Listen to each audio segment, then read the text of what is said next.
Sénégal vient de subir encore une très grande perte en la personne de notre illustre aîné, doyen et grand leader politique Maguette Thiam.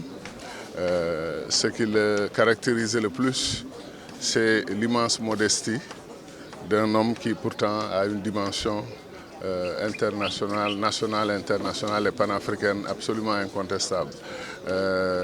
D'abord ses compétences, agrégé de mathématiques. Nous avons eu le professeur Souleymane Niang, nous avons eu Maguette Thiam, nous avons encore heureusement notre frère Mary Teuw Niane. Nous avons eu donc de grands scientifiques au Sénégal qui ont beaucoup fait pour le pays, qui ont formé des générations. Et donc le pays leur devra toujours cela. Mais encore une fois, il nous faut honorer davantage des personnes de ce genre qui ont beaucoup fait pour le pays, mais qui ont très peu de reconnaissance de leur vivant. Maintenant, quand ils nous quittent, tout le monde se mobilise, tout le monde vient leur manifester leur sympathie. Comme je dis souvent, les Sénégalais célèbrent leurs héros plus quand ils sont morts que quand ils sont vivants. Bon, mais le grand frère Maguette Thiam nous rappelle aussi Amath Dansokho, qui est un autre illustre fils du Sénégal, qui a marqué l'histoire du Sénégal et du continent.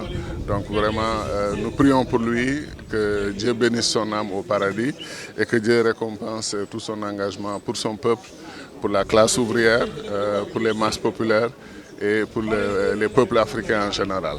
Cette jeunesse-là, nous on a eu la chance jeune de lire tous les grands textes sous l'ombre tutélaire de ces aînés qui nous ont beaucoup appris. À l'époque, on n'osait pas se dire militant de gauche sans avoir une grande culture de gauche et avoir beaucoup appris. Maintenant, beaucoup de choses sont simplifiées à cause de l'Internet, de la communication digitale et on se cultive beaucoup moins. Donc il faut encourager, comme vous dites, la connaissance de l'œuvre et de l'activité de ces aînés qui nous ont précédés et qui ont vraiment travaillé très dur pour comprendre nos sociétés et pour apporter beaucoup à nos pays. Et ça, vous avez raison. Il faut ramener cette culture de gauche qui consiste à vouloir être le meilleur parmi les meilleurs pour défendre le Sénégal et pour défendre l'Afrique.